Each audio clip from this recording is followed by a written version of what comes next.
그 고구려의 돌 무더기가 많이 발견된 곳이 어디냐 이렇게 물어보셔가지고 아차산성에 있는 그 돌무더기가 많이 발견이 돼가지고 그거 아닌가 하고. 제 질문했을 때 쓰신 거고. 네, 그냥 선생님에 대한 뭐 의견을 그냥 쓴 거예요. 질문은 따로 아니었고요. 참고로 아차산은 그 돌무더기 무덤이 아니고요. 거기는 보루예요. 보루.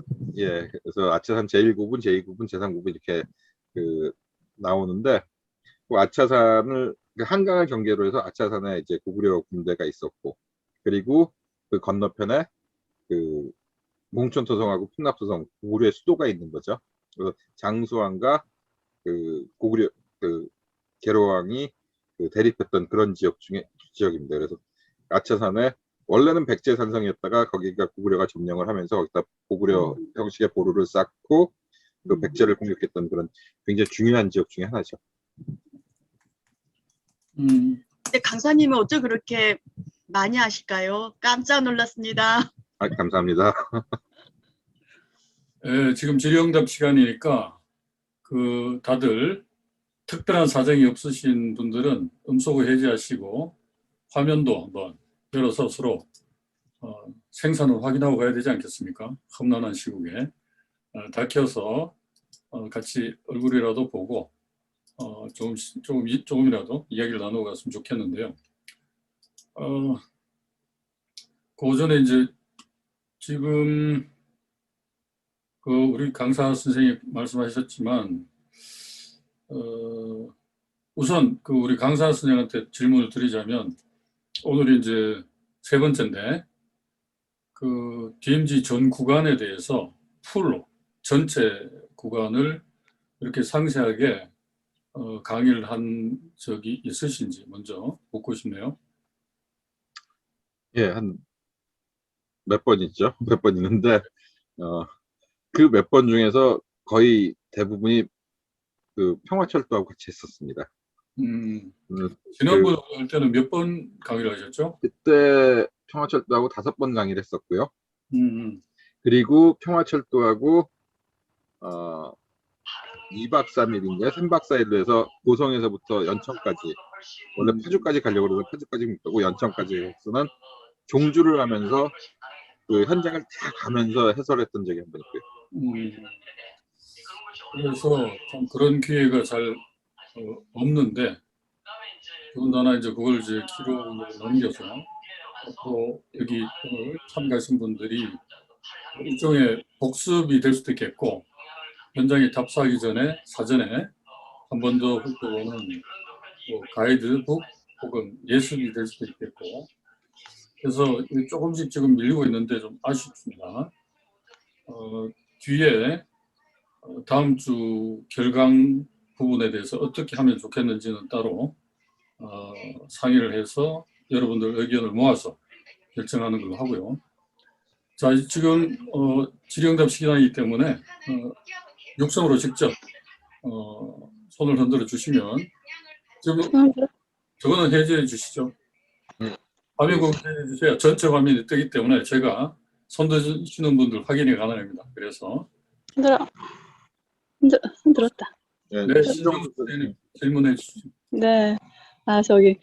기왕후가 첫 번째 질문은, 기왕후가 이렇게 죽은 다음에 여기 다시 이렇게 우리 고향으로 묻혔다고 하니까 그런 마음이 있었구나. 좀 애잔한 마음이 있고요. 기왕후 자손은 있었는지 그게 좀 궁금하고요.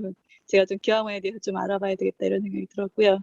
두 번째는 남과 북이 그게 고구려 백제 신라 이렇게 뭐 BC 몇 년 이런 것도 너무 차이 나고 이래서 그걸 어떻게 북한 사료를 이제 남한도 알고 있고 주장하는 걸 서로 알고 있는 건가요? 북한은 우리나라 주장을 알고 있고 우리도 북한의 알고 있고 서로 이제 다르다는 걸 이렇게 그냥 비교해서 그냥 같이 공부시키는 건가요? 그게 좀. 이게 기왕후 제가 후손까지는 정확히 모르겠고요. 기왕후의 무덤이 거기 있었다라는 것까지만 알고 있는 거고, 남쪽에서는 북에 대해서 공부를 하는 것 자체가 불법이죠. 그러니까는 아, 남쪽에서는 북의 그 역사 체계에 대해서 알려주는 곳이 사실 좀 없습니다. 그리고 그나마 이제 몇 군데에서 이제 최근에 그래서 이제 북의 역사 체계에 대해서 공부를 하고 있고, 뭐 1987년이죠. 그 87년 6월 항쟁 이후에 그 역사비평이라고 하는 데서 북의 역사 체제에 대해서 이제 조금씩 그 공부를 한 거였고요. 남쪽에서도 남쪽의 그 강단 사학이라 그러죠. 그 사학계에서는 북의 주장에 대해서는 얼토당토 않는 주장이라 그래서 그냥 그 무시해 버리고요. 그리고 이게 남쪽에서는 좀 이상하게 좀 문질되는 것 중에 하나가 소위 말해서 이제 그 민족주의 진영에서 하시는 그런 분들이 북적 주장하고 조금 그 흡사한 부분들이 많아서 거기도 고구려 중심 역사를 많이 얘기했으니까는 그러면서 이제 그렇게 주장하시는 분들이 조금 계신 건데 거기하고 이제 북쪽의 그 역사 체계하고는 사실 굉장히 많이 틀려요. 근데 그 고조선의 역사를 굉장히 앞으로 당겨놓은 부분들, 그리고 문명의 출현이라고 하는 게 우리 그 한민족이 굉장히 일찍부터 4대 문명보다 더 일찍 출현했다라는 부분들, 그런 부분에서 흡사한 점이 있어서 그쪽 분들이 주장을 하는데 그게 이제 북의 역사하고는 또 틀리죠, 사실. 네. 또 한 번 더 해도 될까요? 네네.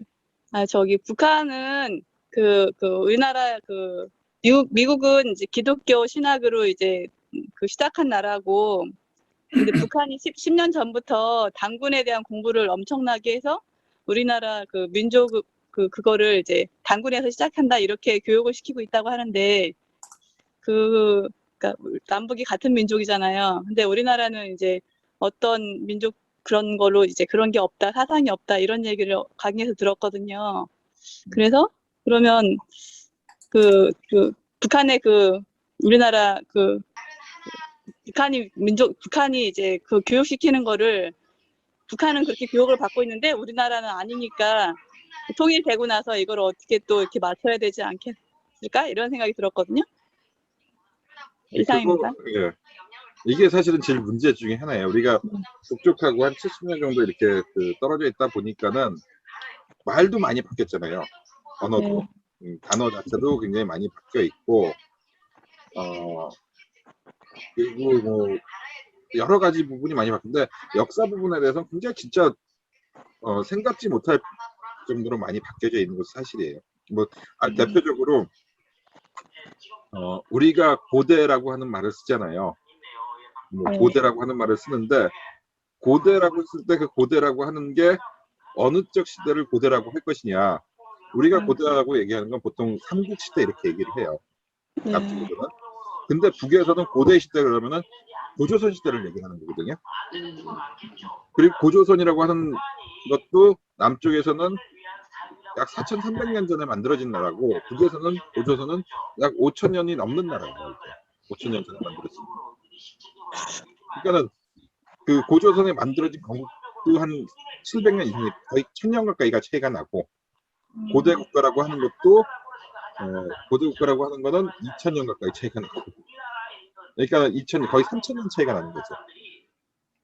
그러니까 우리가 그 남과 북의 역사 체계를 서로가 모르고 있다 그러면 똑같은 얘기를 하는 것 같지만은 완전 틀린 얘기를 하는 거죠.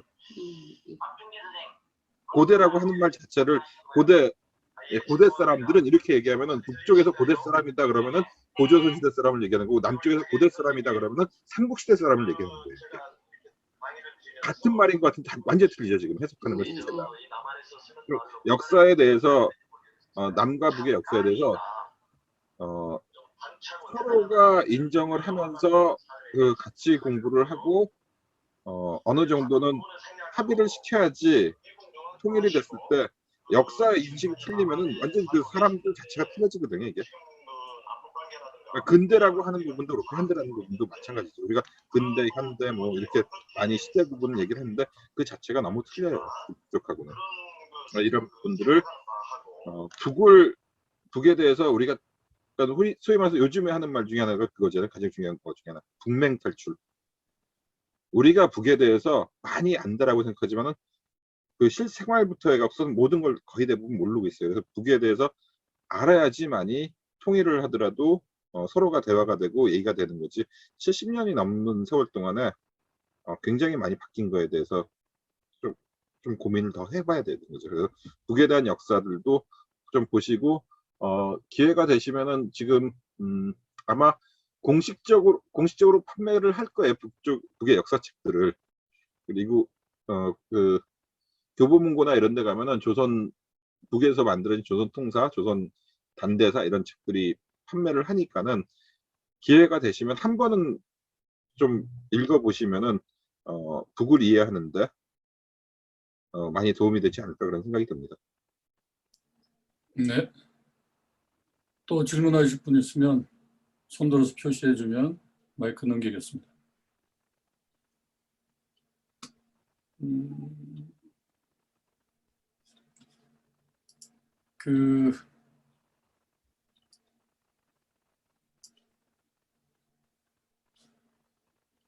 그럼 제가 중간에 아까 그 철원군 이야기 하시면서 남에도 철원군이 있고 북에도 철원군이 있다. 원래 하나였다가 이제 전쟁 때문에 휴전선으로 갈라진 거겠죠. 근데 이제 그런 원래 하나였다가 전쟁 통해 갈라졌지만 지금도 이름을 같이 쓰는 지역이 혹시 몇 군데 어디가 있을까요? 남과 북에? 유일하게 제가 알고 있는 건 철원군 하나예요. 철원군 하나고 이렇게 보면은 없어진 군들이 몇 개가 있어요. 그 장단군이 없어졌어요. 그거는 이제 민통선하고 DMZ 정확히 안쪽에 있고, 또 장단의 일부가 파주하고 연천으로 나뉘어졌고, 그 북쪽에서 장단은 그 개풍군이 아니죠. 그 장풍군이죠. 장풍군으로 올라간 거고요. 그리고 저기가 있네요. 그 같은 이름을 쓰니 아마 고성군이 같이 있을 거예요. 강원도 네네. 고성이 그 남쪽에 고성이 있고 북에도 고성이 있는 걸로 제가 알고 있고요. 그리고 고성 옆이 이제 금강군이 있는 거고, 그래서 같이 쓰는 데는 김화군 같은 경우는 북쪽에도 있지만 거기가 김화는 북쪽에서는 평강으로 묶였고 남쪽에서는 철원으로 묶인 거고요. 그래서 사라진 군들은 있고 같이 쓰는 군이 한 두 개 정도 있고 아예 새로운 군으로 탄생한 것도 있고요. 그래서 그런 한 두세 가지 경우로 나눌 수가 있겠죠. 뭐 제가 알기로는 강원도도 남강원도, 북강원도가 같은 이름을 쓰고 있고, 또 나뭇가게 험악하기 전에는 좀 긴밀하게 협력 사업을 추진해 왔던 걸로 알고 있는데, 뭐 이 세 군데가 다 뭐 강원도 소속이라는 게 좀 특징이랄 수 있겠네요. 다음 질문, 예, 김현선 선생님, 예, 마이크 켜고 질문해 주세요. 마이크 켜세요. 네, 아까 노동당사가 철원에 있다고 예. 있다고 얘기 들었는데 그 노동당은 그럼 조봉암이 만든 그 노동당? 아니요. 이게 그 1948년도에 그 남과 북의 그 정권이 따로 만들어지잖아요. 네네. 북에 이제 당연히 지금 북에 있는 노동당, 그 노동당을 얘기하는 거예요. 그러니까 38선 이북 지역 있잖아요. 철원군이. 네네. 38선 이북 지역이었기 때문에 그 각 군마다 지역 분당을 만들었고 철원군의 노동당 분당 그 건물인 거예요. 철원군에 있었던 노동당 분당 건물. 네, 고맙습니다. 네, 오늘은 뭐 여러 분 질문해 주셨는데, 신정수 선생님도 또 손 드셨네요. 자꾸 해서 죄송해요. 아니. 저기 뭐지? 레고랜드 그쪽에 그게 좀 이슈로가 많이 가 있는데 그거에 대해서 좀 얘기해 주세요. 조금. 레고랜드요? 네, 그쪽 지역을. 저는 정확하게 그거에 대해서 제가 모르기 때문에 뭐라고 얘기를 할 수는 없는데, 약간 그 춘천이라고 하는 지역은 이제 그 남쪽에서는 거기를 그 지역이 과거 어떤 나라가 있었느냐라는 거에 대해서 명확하게 나와 있는 건 없는데 북이나 남이나 좀 비슷한 것 중에 하나는 맥국이라고 하는 나라가 있었다라는 거는 확인이 되는 것 같아요. 그래서 이 맥국이라고 하는 나라가 기능왕 시절까지 있었다 그러거든요. 맥국. 예, 맥국이라는 나라. 그래서 신라가 그 지역을 차지하면서 이 맥국이 화천으로 도망을 가고 그 화천에서 마지막까지 600년까지 있었다 그러는데 북에서도 이쪽 지역이 고조선이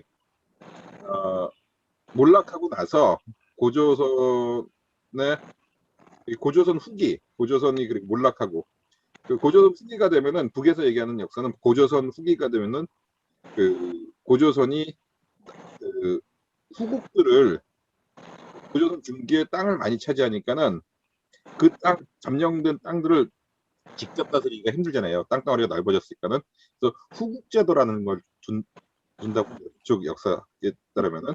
그런데 고조선 후기가 되면 그 후국들이 서로가 고조선으로부터 독립하기 시작하는 거예요. 그래서 많은 국가들이 나오거든요. 맥국, 예국, 뭐 황룡, 부려 이런 나라들이 나오는데 부여도 마찬가지로 우리가 알고 있는 부여도 고조선의 후국 중에 하나인 거예요. 그래서 독립해 나가는 건데 그 지역은 맥국이 있었던 지역이다라고 얘기를 하고 있고 요즘에 이제 거기서 여러 가지 유적들이 발견이 되면서 우리 민족의 국가 중에 하나일 텐데 그쪽 분들이 얘기하시는 건 조금 정상하고는 북이나 남쪽에 있는 정상하고는 약간 틀려서 제가 뭐라고 얘기를 드릴 수는 없어요, 사실은. 근데 여기 춘천에서 정도에서 나타난 그 유적이 중요한 것만은 틀림없는 사실이다. 그리고 그 지역에서 가장 중요한 유적 중에 하나가 뭐가 있냐면 심촌형 고인돌이라고 하거든요. 고인돌이 이제 세 가지로 보통 얘기를 하는데 우리는 이제 남방식, 북방식 이런 식으로 얘기했는데 북쪽에서는 오덕형, 묵방형, 그다음에 침촌형 이렇게 세 가지로 나는데 이 침촌형이라고 하는 게 순장의 흔적이거든요. 하나의 고인돌 밑에 한 명이 들어가는 게 아니라 여러 명이 들어가 있는 겁니다. 그래서 순장의 흔적인데 그 침촌형 고인돌이 나오는 유일한 지역이 춘천 지역인 거예요. 그래서 굉장히 중요한 유적들이고 그런데 그런 유적들이 내고 랜드에 의해서 사라진다라고 하는 거에 대해서 안타까운 면이 있는데 사실 우리나라 이게 여기까지만 얘기를 하죠. 제가 더 이상 얘기하면 좀 이거는 개인적 사족일 것 같아요. 예. 네, 알겠습니다. 고맙습니다. 네. 시간이 10시가 막 넘어갔네요. 더운 날 건강 유의하시고 다음 한 주 뭐 워낙 다른 일정들이 많기 때문에 쉬시게 하겠습니까만 우리 유비아 선생님도 서울역에서 그 더운 날 땀 뻘뻘 흘리면서 평화철도 입기 행진에 참여하시기도 했는데요. 아무튼 여러분의 활동 건강을 기대하면서 다음 주에 뵙는 걸로 하겠습니다. 오늘도 강사 선생님 그다음에 함께해 주신 여러분들 감사드리고요. 건강하게 다시 만나기를 바라겠습니다. 수고했습니다. 예, 감사합니다. 네, 고맙습니다.